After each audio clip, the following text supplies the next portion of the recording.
नमस्कार, मेरा नाम है आयुष शर्मा और आप मेरे साथ देख रहे हैं स्वराज मीडिया नेटवर्क। और इस वक्त हम मौजूद हैं राजधानी दिल्ली के तैमूर नगर गांव क्षेत्र में। राजधानी दिल्ली जो कि अपराधों की राजधानी बनती हुई नज़र आ रही है। आप लोगों को बता दें कि यहां पर एक ऐसे मामूली विवाद के चलते एक व्यक्ति की ईंट और पत्थर से पीटकर हत्या कर दी जाती है, जिसको अगर आप सुनेंगे तो हैरत में पड़ जाएंगे कि आखिर इतने छोटे विवाद के चलते क्या किसी व्यक्ति की इतनी निर्मम तरीके से पिटाई की जा सकती है कि उसको अपनी जान से हाथ धोना पड़ जाए। जी हाँ, एक ऐसी ही कहानी इस वक्त राजधानी दिल्ली के तैमूर नगर गांव से सामने आ रही है। उससे पहले मैं आपको दिखाना चाहूँगा, मेरे पीछे आप देख पाएंगे कि 2 पीसीआर वैन्स खड़ी हुई है यहाँ पर। इससे पता चल पा रहा है कि यहाँ पर पुलिस बल काफ़ी भारी मात्रा में मौजूद है। और आप लोगों को बता दें कि जिस व्यक्ति की मृत्यु हुई है उसकी मृत्यु का कारण महज माचिस मांगना है। जी हाँ, माचिस मांगने को लेकर एक विवाद हो जाता है, जिसके चलते 2 से 3 लोग उसकी इस प्रकार से पिटाई करते हैं। बताया ये जा रहा है कि जो रोड पर ईंट और पत्थर पड़े थे उससे उसके सर पर एक के बाद एक कई ताबड़तोड़ हमले किए जाते हैं, वार किए जाते हैं, जिसके बाद वो बहुत बुरी तरीके से घायल हो जाता है और वहीं ज़मीन पर बेहोश होकर पड़ जाता है। वहीं पर जो मौके पर लोग मौजूद थे वो उसे एम्स के ट्रॉमा सेंटर में भर्ती कराते हैं, जहाँ पर वो अपनी आखिरी सांसें ले लेता है।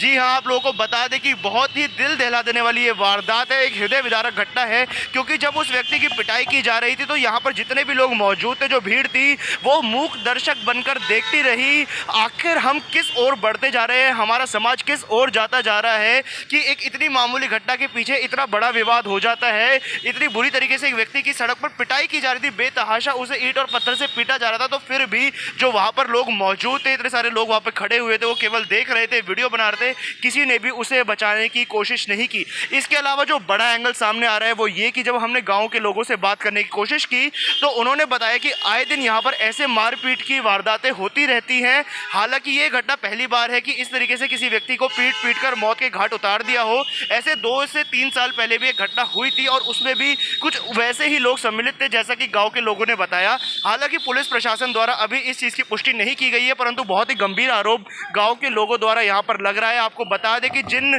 लोगों ने हत्या की है वो यहीं झुग्गियों में रहने वाले बताए जा रहे हैं, परंतु जो गाँव के लोगों ने बताया वो ये बताया गया है कि ये इलीगल बांग्लादेशी हैं।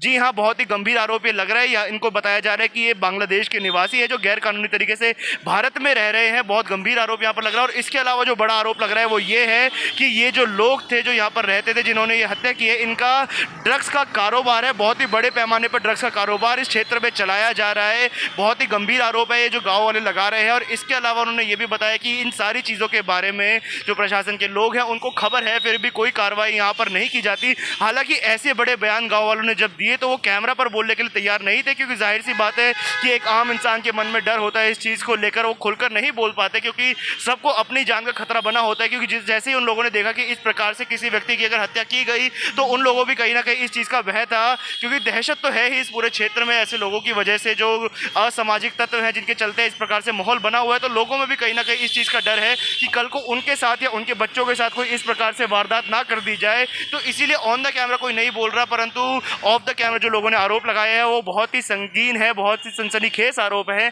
कि पुलिस और प्रशासन की मौजूदगी में उनको पता होते हुए भी इस प्रकार से यहाँ पर ड्रग्स का कारोबार चलाया जा रहा था। और उसी कारोबारी मतलब जो वैसे आपको बता दें कि 2 नाबालिग अभी तक गिरफ्तार हुए हैं। जो पुलिस से जानकारी मिली है उसमें यही बताया जा रहा है कि 2 नाबालिग बच्चों की गिरफ्तारी हुई है जिन्होंने हत्या की थी, और अभी तक किसी बालिग को गिरफ्तार नहीं किया गया है। परंतु चाहे औरत हो, बच्चे हो, आदमी हो या बुजुर्ग हो, सबको इस ड्रग्स के कारोबार में सम्मिलित बताया गया, ऐसा गाँव वालों द्वारा आरोप लगाया जा रहा है। और जो बड़ी खबर आ रही थी वो ये थी कि शाम को 5 से 5:30 बजे के करीब का टाइम दिया गया था, जब यहाँ पर शव को रखकर चक्का जाम किया जाने वाला था, जो बहुत ही भारी मात्रा में पुलिस बल मेरे पीछे इस वक्त मौजूद है। 2 गाड़ियाँ इधर है तो 2 गाड़ियाँ रोड के दूसरी तरफ भी खड़ी है। यहाँ पे कुल मिला के 4 से 5 गाड़ियाँ पुलिस प्रशासन की यहाँ पर खड़ी हुई है, पुलिस वाले यहाँ पर खड़े हुए हैं। तो ये उसी चक्का जाम को रोकने के लिए किया गया था, जो भी बंदोबस्त है, परंतु वो चक्का जाम अभी नहीं हुआ। हालांकि इसके पीछे क्या कुछ कारण थे ये अभी तक स्पष्ट नहीं किया गया है, परंतु यहाँ पर चक्का जाम किया जाने वाला था। और उस चक्का जाम के पीछे जो कारण बताया जा रहा है वो ये है कि जो गांव के लोग हैं उनका ये कहना है कि वो अपने बच्चों को, अपनी पत्नियों को बाहर भेजते हुए भी डर रहे हैं,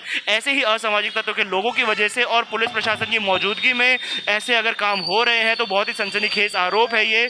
और इसके अलावा जो बड़ी बात निकल कर सामने आ रही है वो ये है कि आए दिन इस क्षेत्र में अगर ऐसी घटनाएं बढ़ रही है जिसमें लोगों को इस प्रकार से बेतहाशा पीटा जाता है, और ये घटना केवल इसीलिए हाईलाइट हो रही है क्योंकि इसमें व्यक्ति की मौत हो जाती है।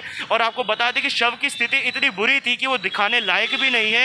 इतनी बुरी तरीके से उसके सर पर वार किया गया था, एक एक करके लाठी डंडों से, ईंट पत्थर से उसके ऊपर हमले किए गए थे, जिसके चलते उसकी इस प्रकार से मृत्यु हो गई, इतनी निर्मम तरीके से उसकी हत्या कर दी गई। तो बहुत ही शर्मनाक ये वाक्य है और अभी तक 2 नाबालिग लोगों की गिरफ्तारी हुई है। तो नाबालिग बच्चों का सम्मिलित होना भी अपने आप में बहुत बड़ा सवाल खड़ा करता है कि आखिर जो समाज है वो किस ओर बढ़ता जा रहा है कि जो नाबालिग बच्चे हैं वो इस प्रकार की गतिविधियों में ज़्यादा सम्मिलित होते हुए नजर आते हैं। क्योंकि आपने हमारे चैनल में पहले भी कई न्यूज़ में ऐसा देखा होगा कि जहाँ पर नाबालिग बच्चों की गिरफ्तारी हो जाती है ऐसे ही संगीन अपराधों में, जहाँ पर वो हत्या कर देते हैं, चोरी करते हैं या फिर दुष्कर्म के आरोप में भी कई बार नाबालिग बच्चों की गिरफ्तारी होती हुई नजर आती है। तो बहुत ही शर्मनाक ये घटना है और समाज के ऊपर बहुत बड़े सवाल खड़े होते हैं कि अगर बच्चे इस राह पर आगे बढ़ रहे हैं तो माता पिता की भी जिम्मेदारी बनती है कि उनको समझाएं, उनकी काउंसलिंग की जाए। और पुलिस प्रशासन द्वारा भी जो ऐसे बच्चों को जब चाइल्ड केयर होम में भेजा जाता है तो वहाँ पर भी उनकी काउंसलिंग सही तरीके से किया जाए, ताकि ऐसे बच्चे जो चाइल्ड केयर होम में जाते हैं वो आगे निकलकर बड़े अपराधी ना बने। और इस पूरे घटनाक्रम के बारे में आप लोगों के क्या विचार है ये आप हमें कमेंट बॉक्स के माध्यम से बताएं। साथ ही हम अपील करेंगे इस वीडियो को आप लोग ज़्यादा से ज़्यादा शेयर करें, ताकि जो परिवार है जो इंसाफ की गुहार लगा रहा है उन लोगों को भी इंसाफ मिल सके, पुलिस प्रशासन के आला अधिकारियों तक भी ये बात पहुँचे। कैमरा पर्सन खुशी के साथ मैं आयुष शर्मा और आप देख रहे थे स्वराज मीडिया नेटवर्क।